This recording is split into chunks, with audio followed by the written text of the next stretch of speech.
जब हम जागते हैं और जब हमारी आंखें खुली होती है तब हम इसी दुनिया को असली दुनिया समझते हैं और सोचते हैं कि यही सब कुछ है।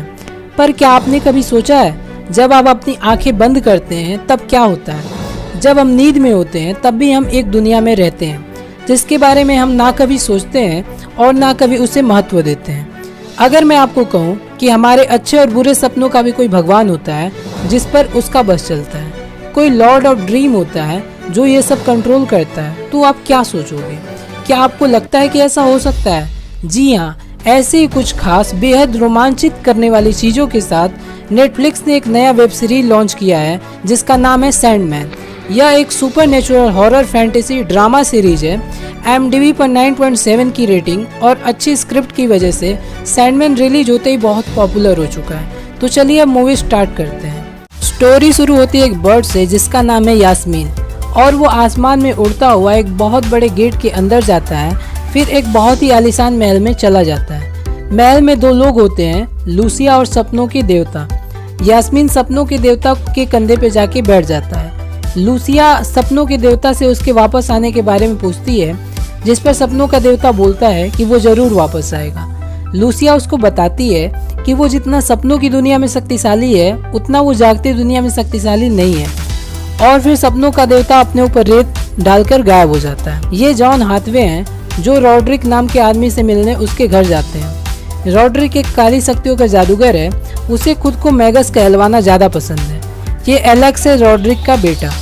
एलेक्स जॉन को रॉड्रिक से मिलवाता है। जॉन मैगस यानी रॉड्रिक को बोलता है कि उसे मैगस की बात पे भरोसा नहीं था, लेकिन जब आज उसने टेलीग्राम से पता चला कि उसके बेटे की मौत एक बोट डूबने की वजह से हो गई, तो अब उसे मैगस की बात पे भरोसा होने लगा है।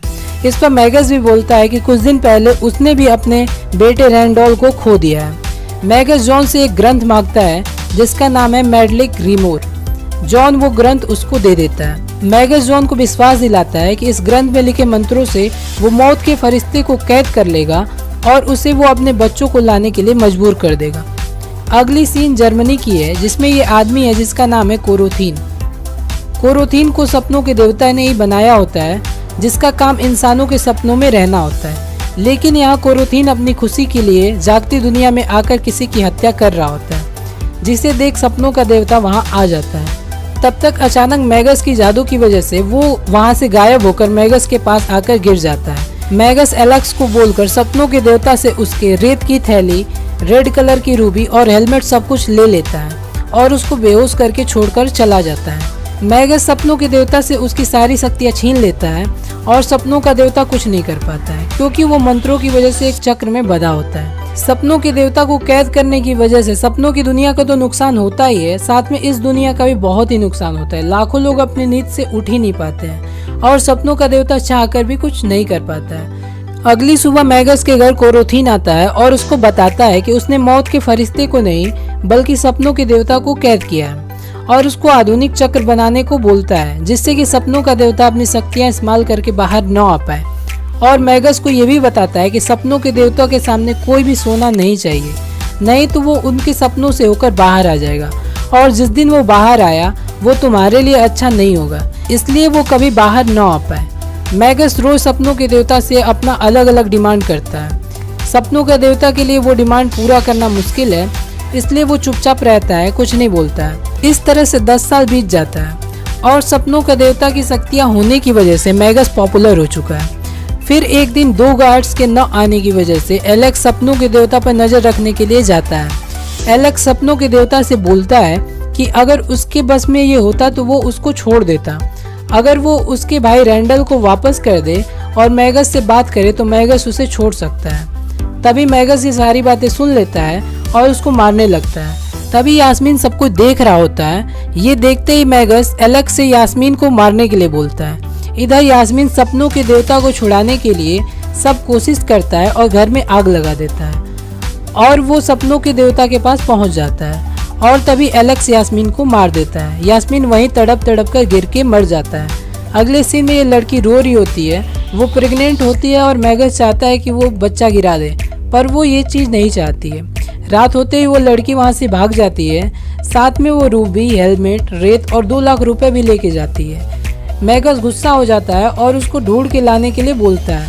मैगस सपनों के देवता के पास जाता है और उसको बोलता है कि मैं तुम्हें आज़ाद कर दूंगा अगर तुम मुझे पैसा और जवानी दे दो, और गुस्सा होकर शीशे पे मारने लगता है। इतने में एलेक्स आकर उसको रोकता है और मैगस को गलती से धक्का लग जाता है। वो शीशे से टकराकर गिर जाता है और वहीं मर जाता है।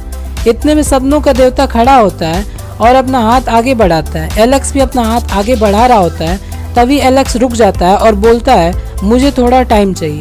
जो लड़की घर से भागी रहती है और जो प्रेग्नेंट रहती है, उसका 9 महीने बाद एक लड़का पैदा होता है। उसके पास अभी भी सपनों के देवता का रूबी, रेत और हेलमेट है। फिर अगले सीन में एलेक्स अपने फ्रेंड पॉल को सपनों के देवता से मिलाने के लिए लेकर आता है। सपनों के देवता से वो बोलता है कि अगर वो प्रॉमिस करे कि वो उसे नुकसान नहीं पहुंचाएगा तो वो उसे छोड़ देगा। अगले सीन में एलेक्स बहुत ही ज़्यादा बूढ़ा हो गया होता है। अभी भी वो वही बात बोलता है कि अगर तुम नुकसान नहीं पहुंचाओगे तो मैं तुम्हें छोड़ दूंगा। सपनों का देवता कुछ नहीं बोलता है, तो एलेक्स बोलता है कि आज के बाद वो यहाँ कभी नहीं आएगा। इतने में एलेक्स का दोस्त पॉल व्हील चेयर लेके आता है, उसको बैठाता है और व्हील चेयर को मुड़ाते वक्त व्हील चेयर से चक्र के निशान को मिटा देता है और वो चले जाते हैं। नेक्स्ट सीन में 2 गार्ड आपस में बातें कर रहे होते कि काश वो किसी बीच पे होते। तभी वो गार्ड खुद को बीच पर पाता है और उसके सामने सपनों का देवता रेत की थैली लिए खड़ा होता है। गार्ड उस पर गोली चलाता है। दरअसल वो ये सब सपने में कर रहा होता है, जबकि रियल में वो एक कांच पर गोली चला रहा होता है जिसमें कि सपनों का देवता बंद होता है। ये सब कुछ इसलिए होता है क्योंकि चक्र मिटने की वजह से सपनों के देवता की शक्तियाँ आ गई रहती है और वो गार्ड को कंट्रोल किए रहता है। सपनों का देवता बाहर आ जाता है और एलेक्स के पास जाता है और एलेक्स को कभी ना उठने का श्राप देकर चला जाता है। इसके बाद सपनों का देवता बीच पर लेटा होता है और उसको लूसिया आकर जगाती है और बताती है कि वो वापस सपनों की दुनिया में आ गया है। वो खुश होता है और सपनों की दुनिया का द्वार खोलता है तो सब कुछ तबाह हो गया रहता है। लूसिया बताती है कि सब कुछ तबाह हो गया, कुछ भी पहले जैसा नहीं रहा है। सपनों का देवता बोलता है कि ये दुनिया मैंने बनाई है, जो भी नुकसान सपनों की दुनिया और जागती हुई दुनिया का हुआ है उन सबको मैं ठीक करूँगा, पहले जैसा करूँगा। और यहीं पे पहला एपिसोड ख़त्म हो जाता है। अगर आपको ये वेब सीरीज पसंद आ रही है और आपको इसके और भी एपिसोड चाहिए तो इसके लिए आप हमारे चैनल को सब्सक्राइब कर दें, साथ ही इस वीडियो को लाइक और शेयर भी कर दें। मिलते हैं नेक्स्ट वीडियो में। Thank you.